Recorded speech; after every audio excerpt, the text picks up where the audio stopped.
I think it's the permission to understand and critically think about, is this really serving me or is it serving my application? And if not both, right?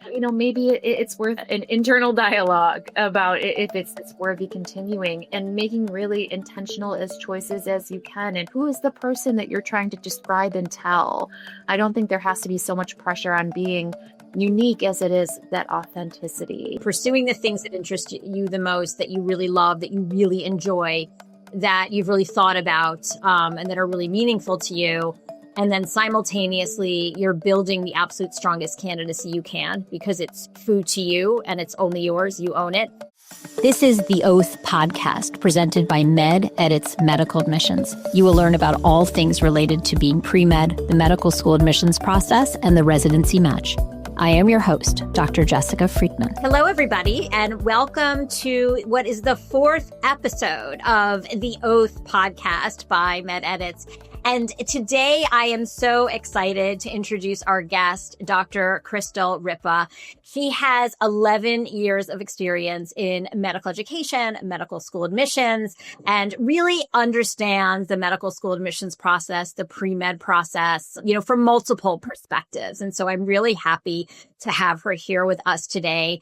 We are also so fortunate that she is an advisor with us at Med Edits. And, she really, we just love having her on our faculty, and she, just brings a wealth of information. And I know that her students really appreciate her as well. So today on the Oath, we are going to be talking about the importance and the value of authenticity in the pre-med process in a medical school admission. So we really want listeners, to understand the importance of, rather than taking a checkbox approach to the pre-med process and sort of collecting activities, to really understand the importance and the value in being very intentional when deciding how you are going to spend your very, very valuable time. And how that is not only going to lead to sort of more personal satisfaction, more professional satisfaction, but it's also going to lead you to greater success in getting into medical school. And so, I just want to invite Dr. Ripa to share a few words about herself and any sort of introductory remarks she may have about what we're talking about today. Yes, thank you so much. I'm so happy to be here. And it has just been a dream to work with, Jessica and the whole Med Edits team. So I am excited that we are talking about authenticity because I believe that it is such an understated part of this process, but one that expresses so much value. And when I work with students who have this really, really, really beautiful, beautiful goal of going to medical school, and they have a clear picture of their why and their, drive to do so, and they're choosing and picking different moments to really help them understand that better. It's so clear. And then I have students who that goal isn't as clear. It's just that they want that. They want to go to medical school. And so they're saying, how can I be competitive instead of having some alignment? And so I think that the conversation is so understated, but I cannot overstate its importance to talk about authenticity in this process. Yeah, no, I completely agree. Either drawing upon your experience with us, with students, who've come to you through us, or drawing upon your experience at Upstate. Can you think of two examples? One, a student who, let's say, didn't demonstrate that authenticity and maybe what the outcome was, and, kind of what they did well and what they didn't do well. And then a student who, let's say, did really demonstrate that authenticity through their endeavors and what they chose to do, in their pre-med years, and, kind of how that led to success for them. Perhaps sometimes, I think we find that, stats sort of get you to the door, right? And stats really are not what get you into medical school. And I think that something we see year after year is we see students with phenomenal stats, phenomenal metrics, great MCAT, great GPA, who don't get into med school, who are coming to us as reapplicants, or maybe who are coming to us thinking they're ready to apply. And we say, but wait, we're not seeing the longevity in your experiences. We're not seeing the passion here, for lack of a better word. We're not seeing that, this is really genuine for you. Let's explore that a little bit more deeply before you apply, or they're coming to us as reapplicants and we have to explain to them, yes, you had outstanding metrics, but you had a very checkbox approach. You did all the right stuff, but it just didn't create a narrative. It didn't create an interesting story. Versus the student, let's say, who maybe doesn't have the most stellar stats, but has a really, really compelling mix of experiences that are just so authentic to them, right? So I don't know. Can you think of some specific examples, to illustrate kind of those, two paths, I guess? Yes. And I think that even digging a bit deeper, I think to listeners, before I dive into those two scenarios, I think it's understanding, why does this matter to admissions committees? I put together these experiences and here they are, right? But when you think about the workforce and when you think about physicians as a whole, and you think about, say, probably in the past 20 years, we've been really deep diving into physicians are at service to people, right? And you really, really have to look at also physician burnout rates are all-time highs depending on specialties. And so it's not necessarily ingenuine of admissions committees to really care that you show longevity and authenticity, because they don't want to prepare you for a recruitment retention problem of the future, a burnout problem of the future. And so they're using things like the AAMC pre-medical competencies to evaluate and say this student has developed or is developing in these areas that the AAMC, the Association of American Medical Colleges, making sure all of our listeners break down all the acronyms that we may say, they have defined these with world-class experts, and these are the things that admissions committees care about beyond those metrics for good reason. They lead to great physicians, right? They lead to well-rounded physicians. And so in terms of those two different student profiles, I will tell you, I probably see way more of the student who doesn't necessarily have an authentic case, but not to their discredit. I think that they see information from everywhere and they pick up bits and pieces, and it isn't individualized to their story. And that's not for a lack of trying. That's for a lack of understanding that not every single piece of literature that you read about getting into medical school applies to you, or it is as weighted as it may seem. And so I have students who generally have this love, but they have a truly flighty past. And so you'll see it. You'll see in sometimes those end of sophomore, beginning of junior years that they take on tons of extracurriculars and they suddenly become so involved in things for a semester or two. And so admissions committees are looking at this and they're not seeing the things that we've said are so important: dedication, rising to levels of leadership, teamwork. They're not seeing that represented in an authentic way. They're seeing a student who picked up these things to make it appear that they did more, which is, to some medical school resources, that may have seemed like the right intention, right? And so I don't want to say that those without this authentic narrative, it's because that they had really any understanding of different. And so I think that there are students sometimes that say they want to be a doctor, and without being able to put voice to that about why, meaning that they had clinical experience. They may have said, when they were young, I want to be a doctor, I want to be a firefighter, until you are in the thick of it, in the weeds of what that really means, meaning that you have public health experience. You've seen what a good, bad, neutral, boring, you've seen all of these different types of days in that life, in that world. It's hard for medical schools to really understand that that student knows what they're getting into. And so when I talk to students early enough, sometimes I can ask them, why do you want to be a doctor? And what activities do you think genuinely will help you to become that doctor? And some students, I want to be a doctor because, I have really seen in my own community, there is no primary care physicians. There is no resources. And that person will dig into, okay, what's happening in a rural community? What are the public health and community health implications? And so they'll start to craft a narrative because they're challenging a problem. They're becoming the solution, right? But and so that's a student who I can help them continue to pick up experiences or advise them on continuing to choose things that authentically align with that narrative and look very intentional. And that doesn't mean they have to do everything, right?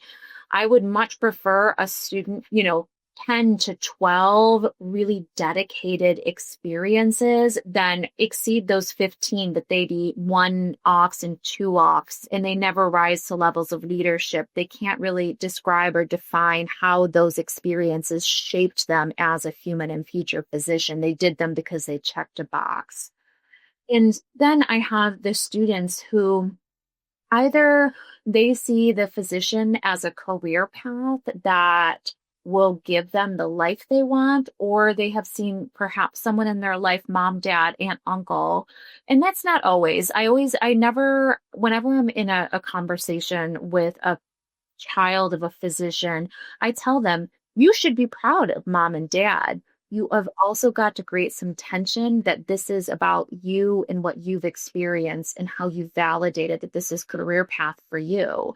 But regardless, that student who just says, I want to be a doctor and can't add more substance to it, it's hard to really help them to understand without that kind of narrative or goal. And honestly, that narrative and that goal, that personal statement may come along as they have more experiences. And so I'll tell them, start journaling after every single thing that you do in a clinical space or otherwise. Start to identify themes or things that kept you up at night, patients that you resonated with. Why did you resonate with them?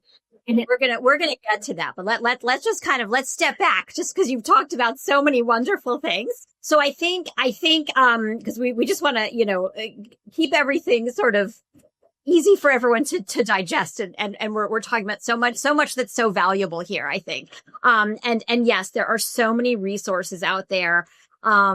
There's so many great resources. There's so many really bad resources. And so, and pre-meds are, they're so eager and they're so motivated and they're just trying to do the right thing. Right. So our hope is that we can sort of put out good information so that, students are making the right decisions. And also understanding that trends change. What medical schools want to see changes. Right. But that doesn't mean that your authenticity and sort of your interests should change. It does, you still want to follow your own path. So something that you talked about, with regards to the rural medicine, and that's definitely a very distinctive interest and one that, yes, I think is a wonderful interest and can be explored in many, many different ways. But when we think about sort of what sets a student apart, and I think it's a little lofty to think that a student's going to have 12 activities that are really, really in depth. I think of these kind of as anchor experiences in a sense, like the experiences that really anchor the candidacy, that anchor their interests. And those can be experiences that they've taken on themselves, or those can even be personal experiences, just, things that have happened to them in their life and their path and their background.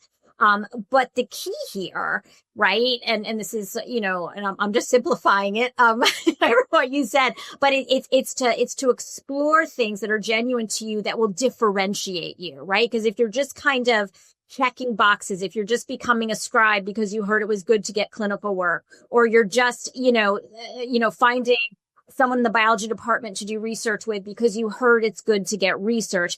Those are not things that are going to differentiate you, because it's really just checking a box. So sometimes I think exploring these, kind of experiences that you think you should have, that waters down a candidacy, right?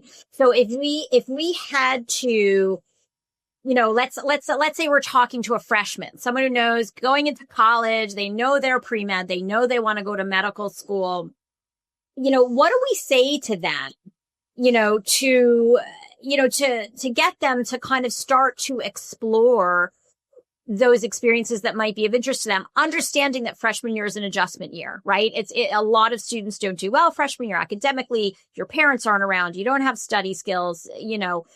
There's just a lot going on. You're finding your social group. There are a lot of students who don't do well academically freshman year, and then they trend upwards, and it's okay.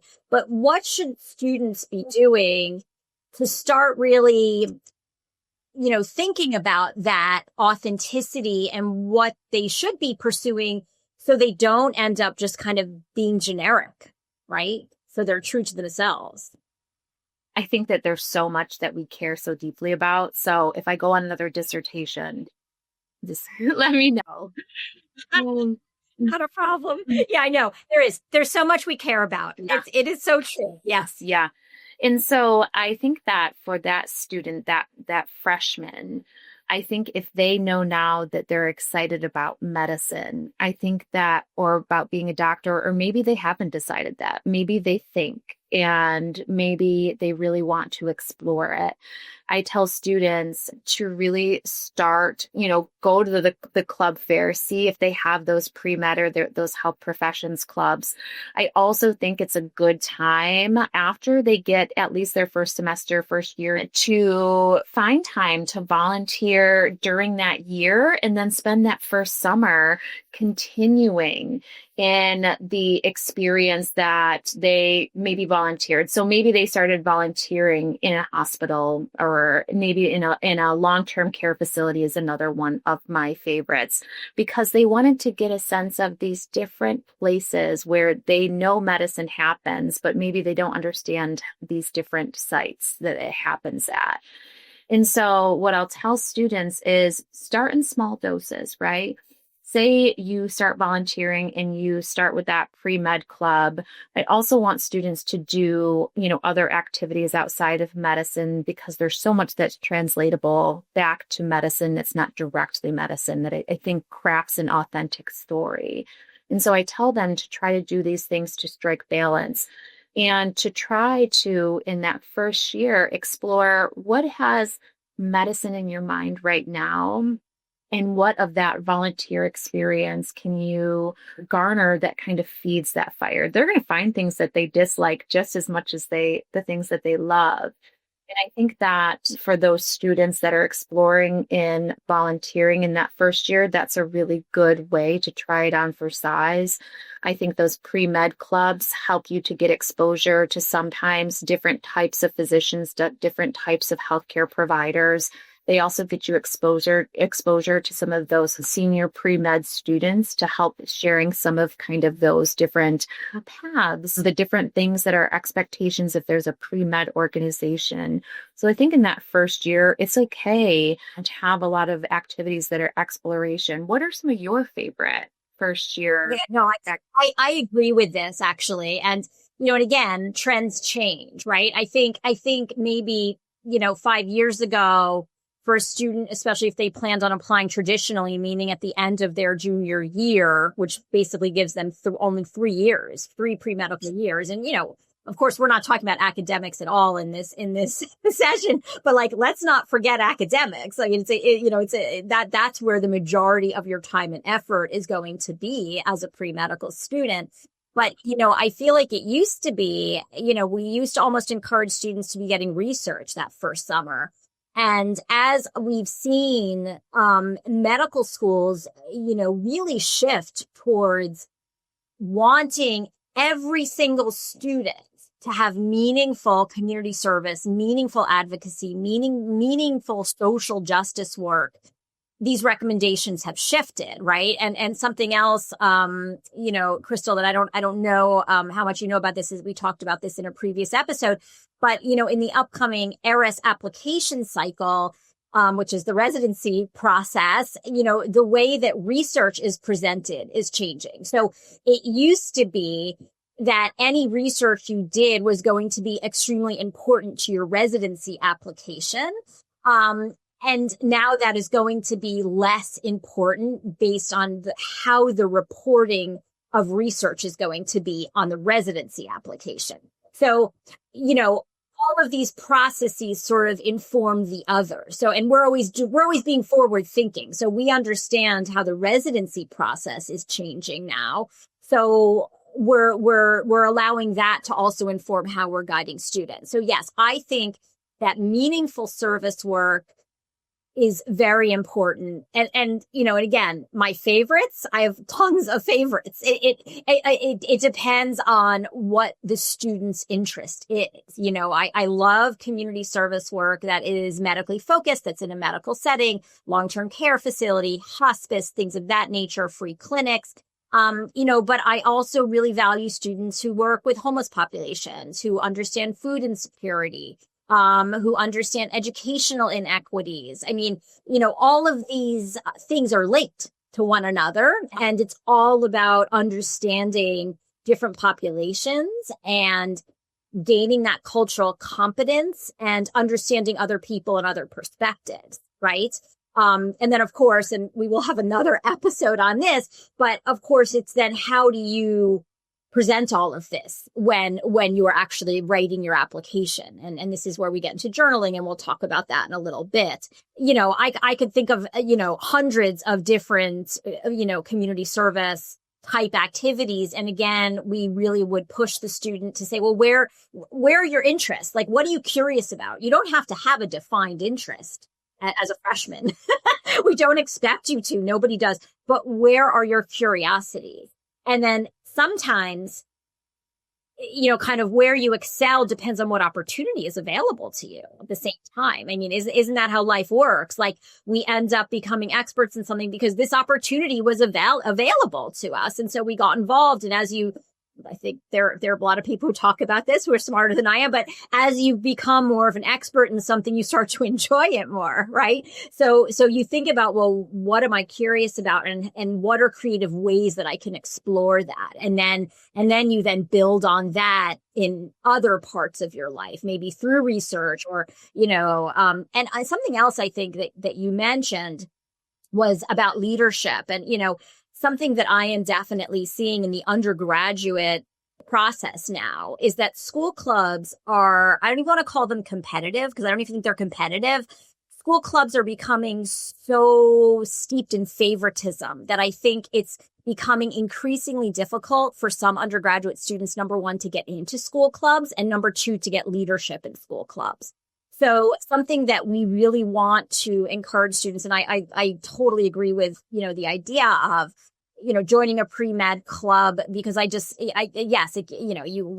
learn from upperclassmen, they're guest speakers. I think it's a great way to integrate yourself into the college community, to meet new people. But leadership comes in different forms. It doesn't have to be in a title, right? So taking initiative, finding a need and filling that need creatively, that's all leadership. So, and again, and you had mentioned, the AMC core competencies. We can do another session on that too. But, as long as you're always thinking creatively and you're always being forward thinking, you're going to fulfill those competencies. It doesn't even have to necessarily be sort of this very conscious thing that you do. I think that authenticity is also about critically thinking, right? Understanding that not every single thing that you start is something that you're going to enjoy, and being able to have, and not it being a chronic. I think that there's a difference between starting things and always stopping them. But I think that understanding that, to your point, if you don't like research, I think doing it and doing it well, really, really immersing yourself in making sure you give it a fair shot, but then exiting stage left if that is just not the moment for you. And I think that the reason almost that I feel so long-winded in this is because you and I, right, are talking off this authenticity without a student profile to wrap ourselves around. And we're so used to telling a student and digging in deeper to a specific student. And so even when I was just thinking, I just asked her for favorites and I could go on all day, but it depends on the student. One thing that I think is non-negotiable is, in addition to community service, I think almost like in some way, shape, or form, teaching. And whether that is a mentor or teaching formally, a TA, I think that that is something, not that you necessarily have to do a ton of, but you have to express, because there's so much teaching as a physician, not only to just other future physicians, but with patients, that I think is understated, that, just being able to speak in a way that others can understand and access what you're saying. So we could go on for days about quote unquote favorites, but it's the reason we can go on so much is because the student profile here, we've got ideas, right? But and that's, and it's fun, right? It's really fun to look at a student profile and to kind of, come up with like, wow, you could do this or look into these types of opportunities. And when you talk about teaching, and I guess this relates to advocacy too, as an emergency physician, yes, you're teaching people every day, and you're teaching people within different contexts of like who they are, what their education level is, how they communicate, what their culture is.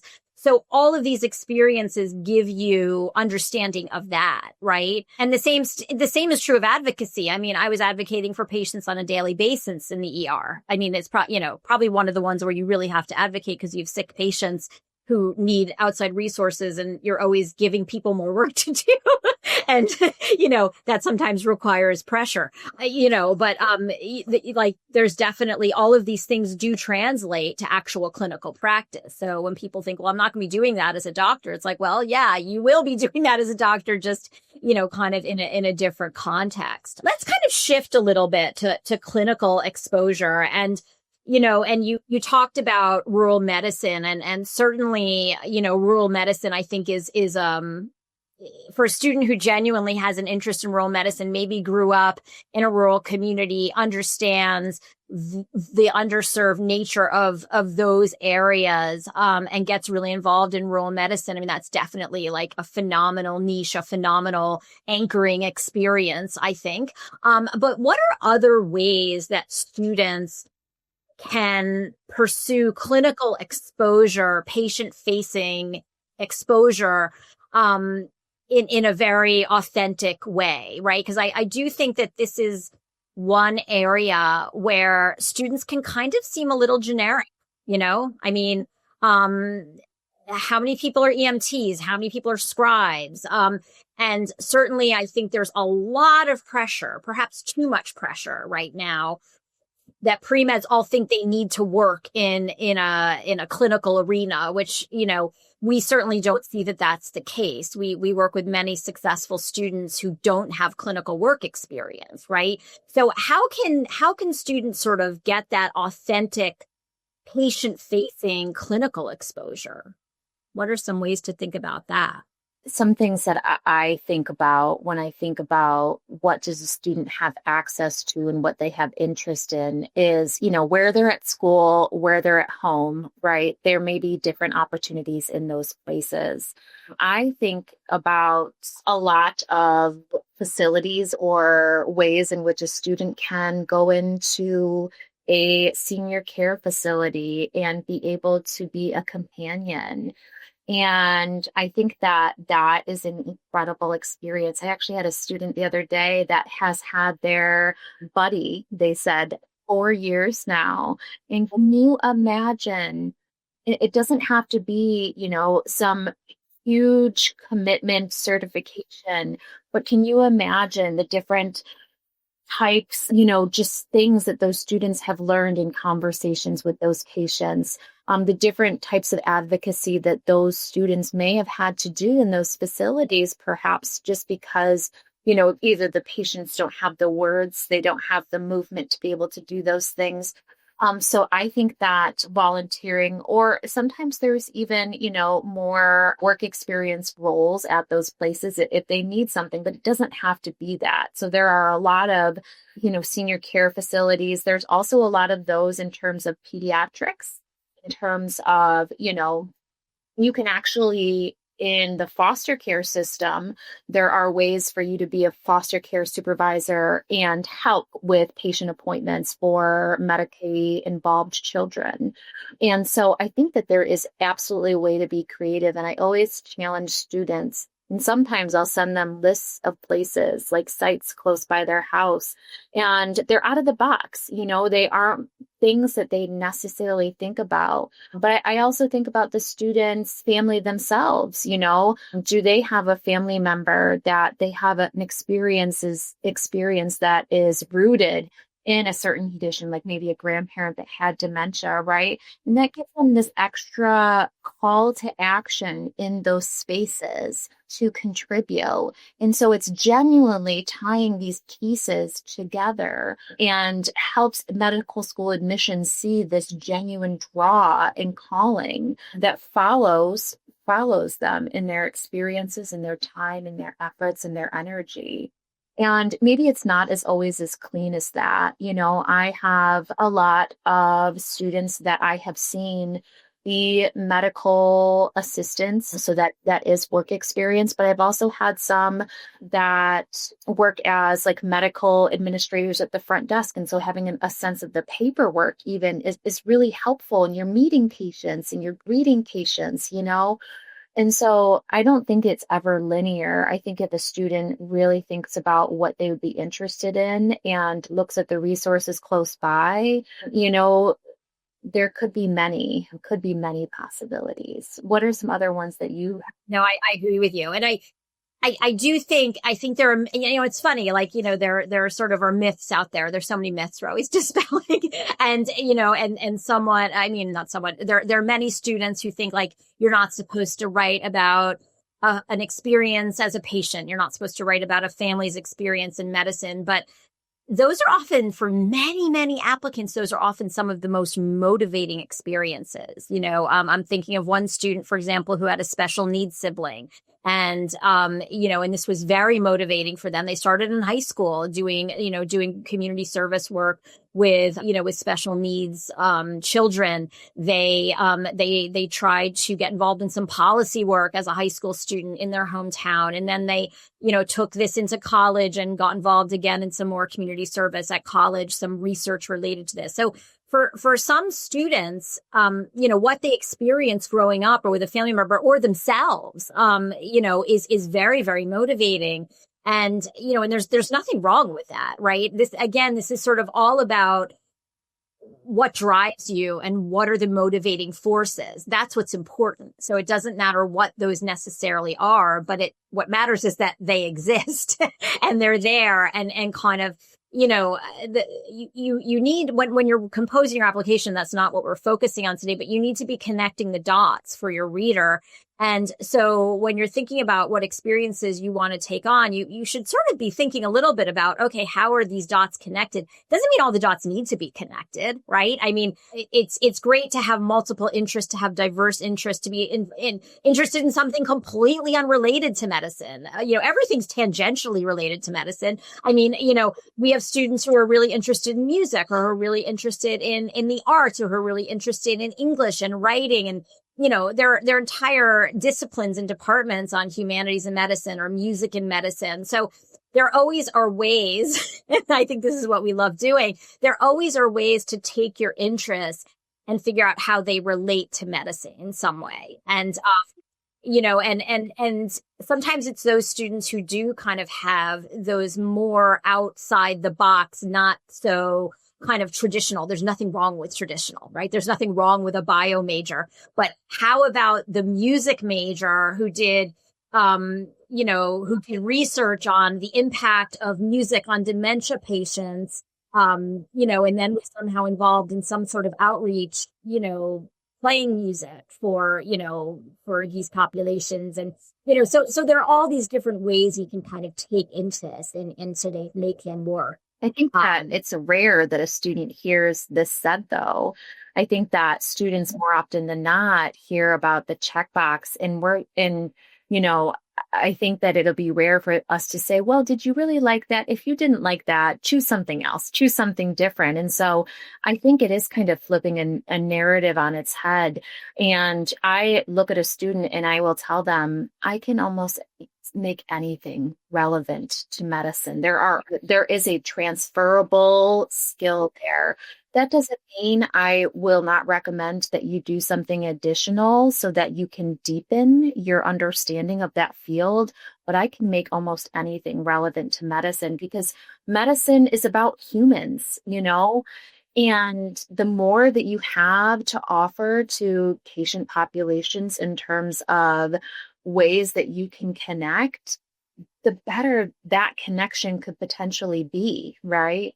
And so, I think that we have so many things that we've recommended over the year that it becomes like we have a list of things, but those students, right, how they pick them, it becomes about the intentionality behind those choices and being able to legitimately stop those things that don't serve them and be able to pick up another that more intentionally adds value back to the authentic story and narrative.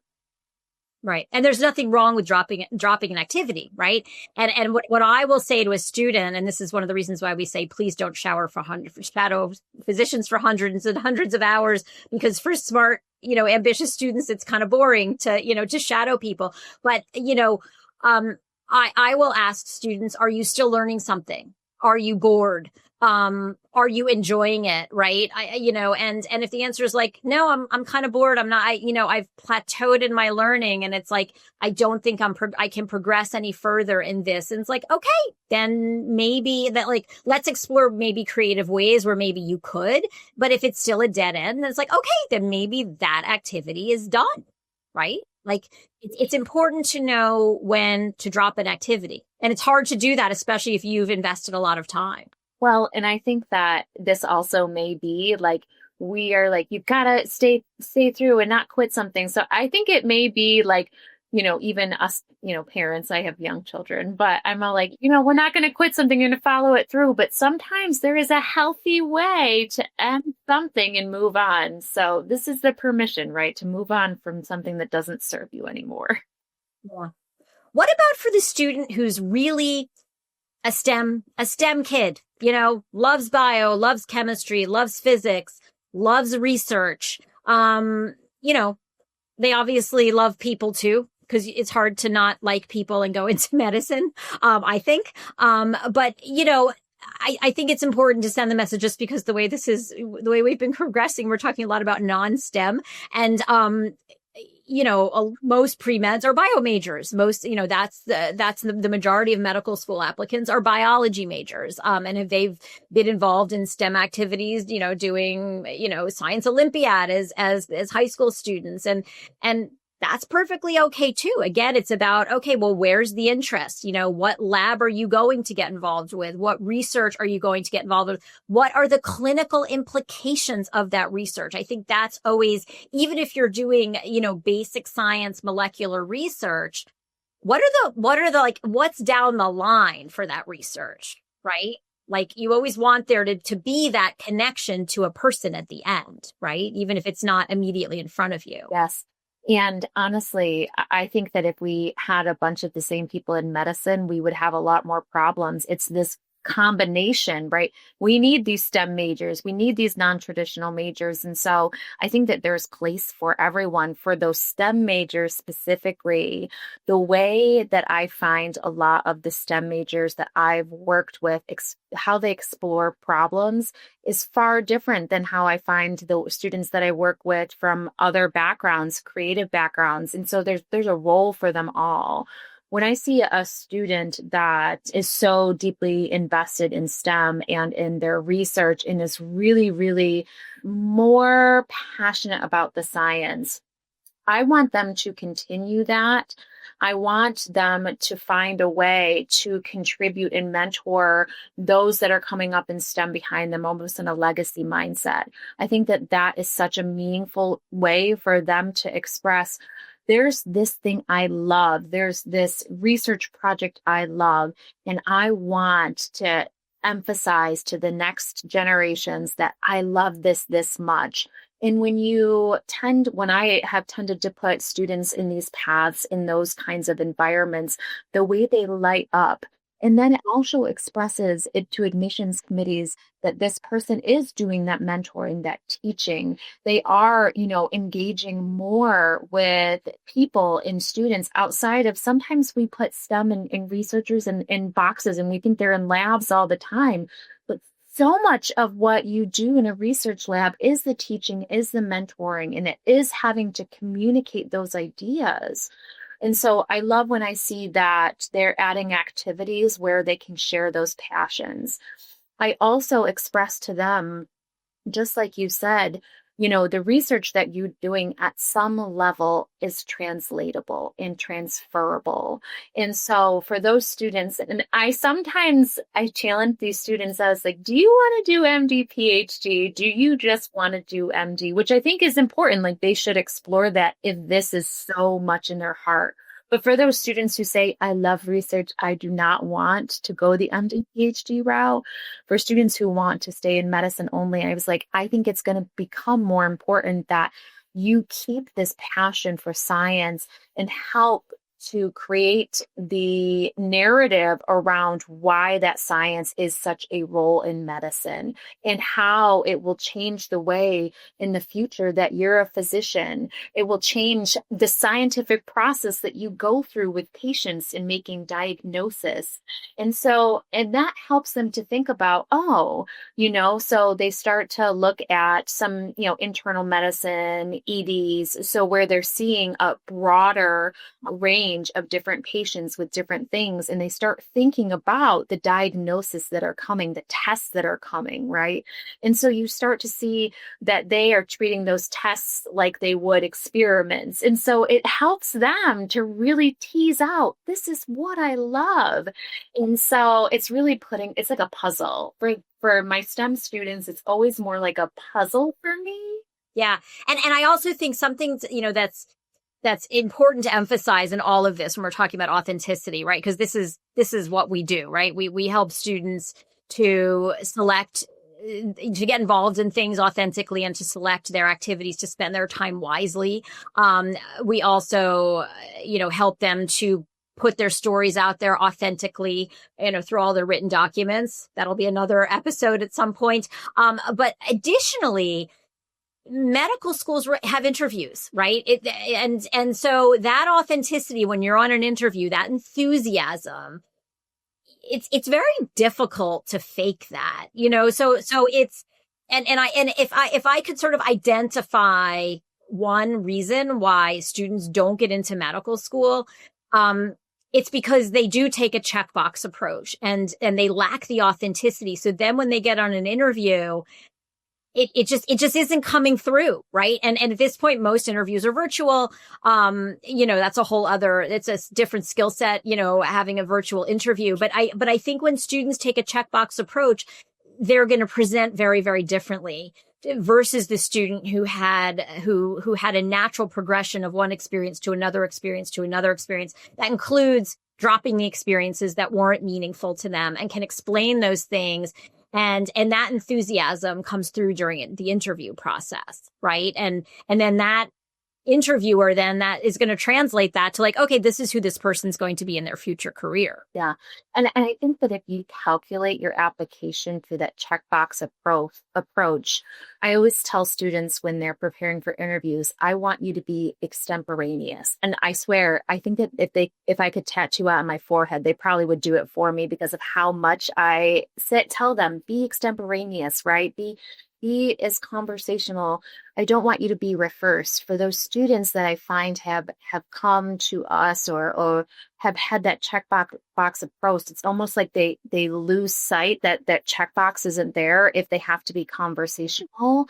And so they panic without that script or that rehearse. Whereas those students who follow this, like, and I won't say like natural or linear path, because it's not, right? I'm not saying that theirs was clean and tidy. I'm saying that there were things that they chose that lit them up, right? The fire in their belly. And it's very clear to me, both on preparing to help them interview and having been on the interviewer side of this, when we're encountering those students, right? It's about those nonverbals. It's about how you literally light up and can't wait to answer that question because you absolutely loved what you did.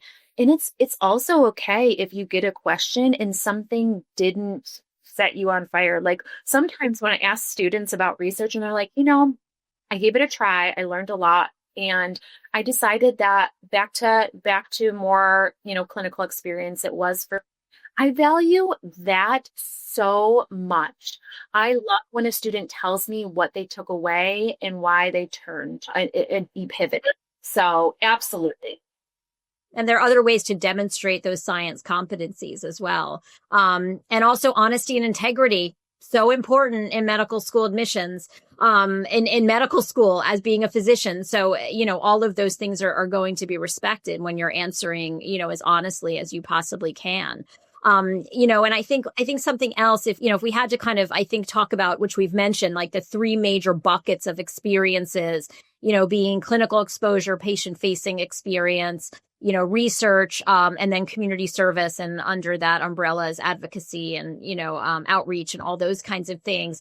It is the very, very rare student who's going to excel in all three areas. And, in medical schools, they want diverse classes. They want students who have diverse interests. So they want some students who are going to excel on the research front. They want some students who are going to excel on the clinical front. And they want some students who are going to excel in the community service front, just breaking this down as simplistically as possible. So as you're going through this process and you're starting to kind of like rule things in and rule things out, just realize you're probably not going to excel in everything. Like not everything is going to be a paramount experience, and it doesn't need to be, as Krystal was saying. There's some things, that just aren't necessarily going to interest you. I would say that if students are interested in getting into allopathic MD granting medical schools, they should have some research experience. They should, every student should have community service, and everybody should have some patient-facing type of work. If you want osteopathic medical schools, then I think research becomes less important. But again, students don't need to have thousands and thousands of hours of research, but you need to have some experience if you're aiming for an allopathic school. But it doesn't have to be kind of one of your anchoring experiences, to go back to one of the terms that I learned earlier. One of the terms that I discussed earlier. I hope they cut that. So let's now talk about community service, social justice work, which, I consider this now to be a requirement for anybody who wants to go to medical school. And again, when I applied to medical school, I realized it's ancient history. This was not a thing. Research was the really the valued activity back in the old days. But now community service, social justice work, advocacy work, working with populations who are different than you, I would consider this an absolute requirement for every single medical school applicant, even over research. If I had to prioritize, I would put this at the top at this point. So how do you recommend, we talked earlier about how this is definitely something that students can be getting involved with from the freshman year forward, because it's, frankly, I think it's easy, to find different opportunities, like to start seeking those out. Plus you also don't need any previous experience. There are sort of usually no prerequisites, to getting involved. So I think this is a good way to start diving in very, very early. But how should we be advising students to get involved in community service work as early as possible? What should we be? How do we guide them? So I think that, in terms of the reason is that we're intending physicians to be at service to others, right? And so if this is something to get involved at the ground level, community service organizations are typically always embedded on part of a undergraduate campus. I think that trying to get service organizations that align with some of your passions. And you had mentioned earlier some good examples, ones that, help with food security, things that don't have to be clinically related, but sometimes that's really nice because it kind of helps you address kind of two different buckets and you can learn more about that space, but it's not necessary. But I think that, in order for students to find meaningful community service, I think that those on-campus activities, but I also think the local community that either where undergrad or home is, right, depending on, during that year, if you're close proximity to both, I think looking at the needs of the local community, even with churches, again, volunteering at, hospice houses, being able to volunteer your time at some of the local schools. There are so many ways in order to enact volunteerism into your life.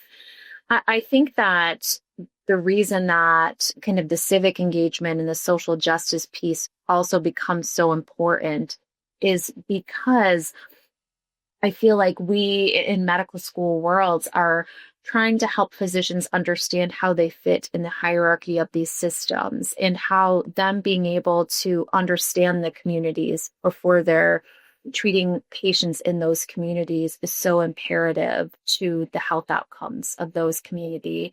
And I realize when we're talking about authenticity, these are really big concepts, but I think it helps students to understand the why in finding during that first year things that maybe are the first things that come along and you really loved them. And then you move on to another one that maybe better aligns. It doesn't have to be something you stick with all 4 years. I don't want something new every semester, but I also think that community service can come in so many different forms. It can be something that, you are helping out,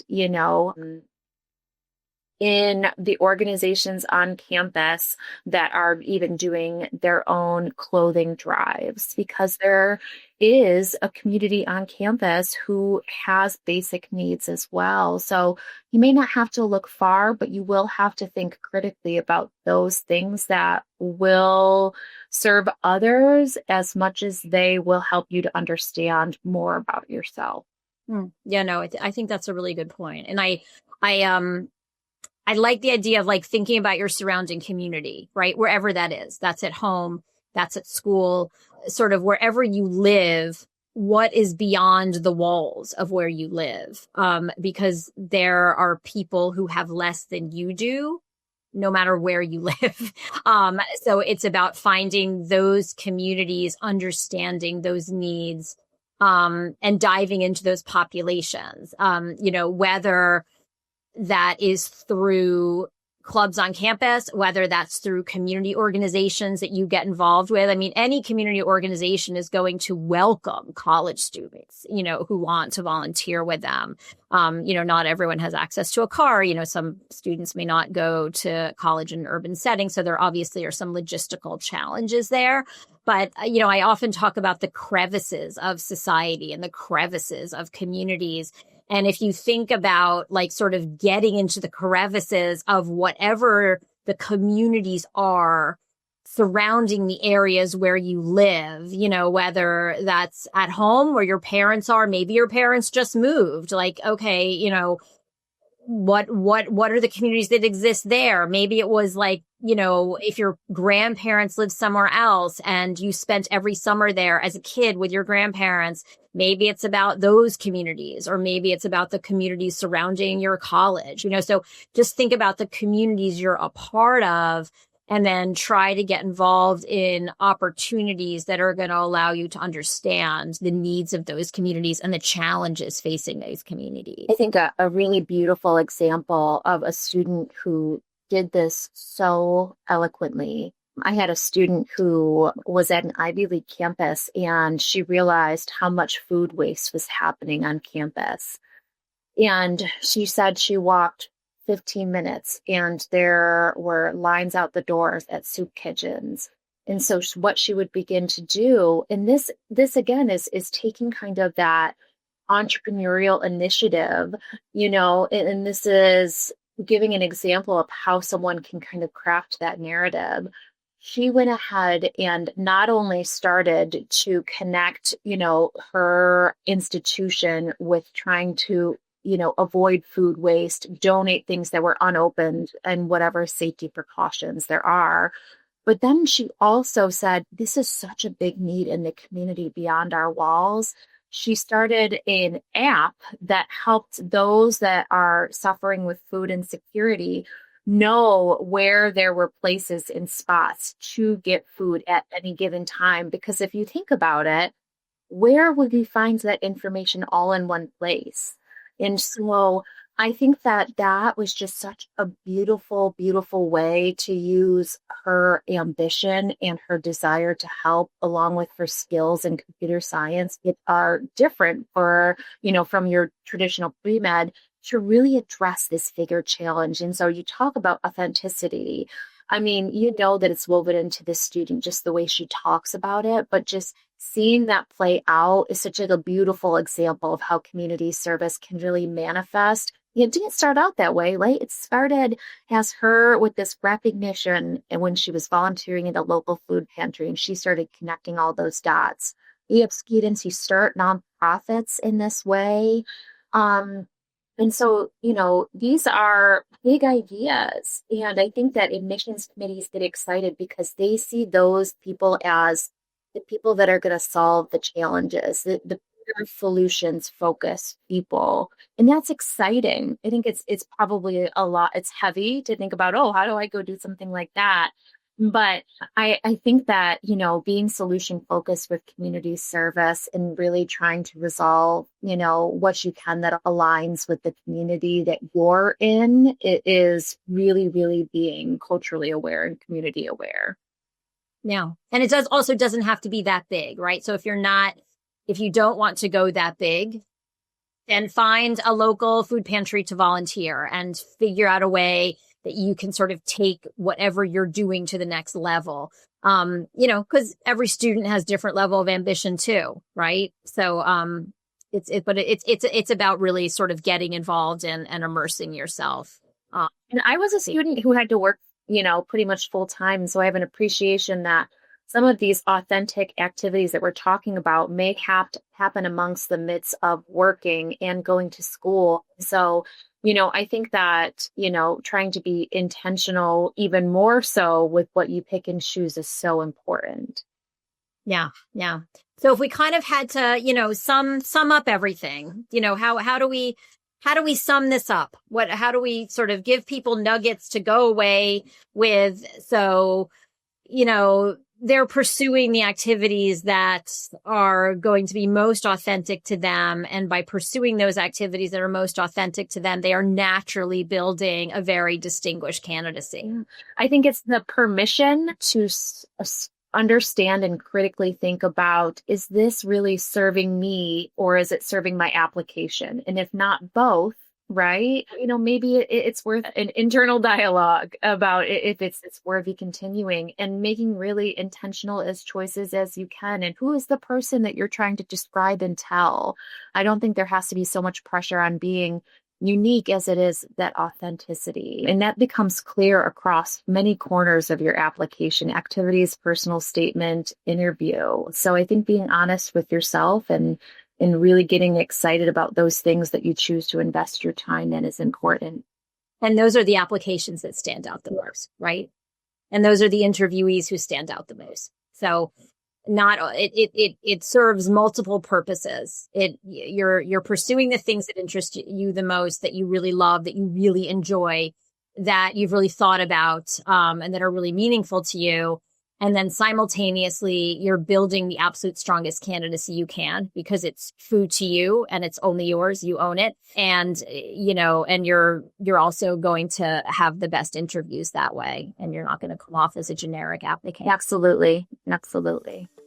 Well, Dr. Ripa, thank you so much for taking the time to be here today. I hope you all enjoyed this episode of The Oath. Please subscribe to our podcast, and I look forward to seeing you on our next episode.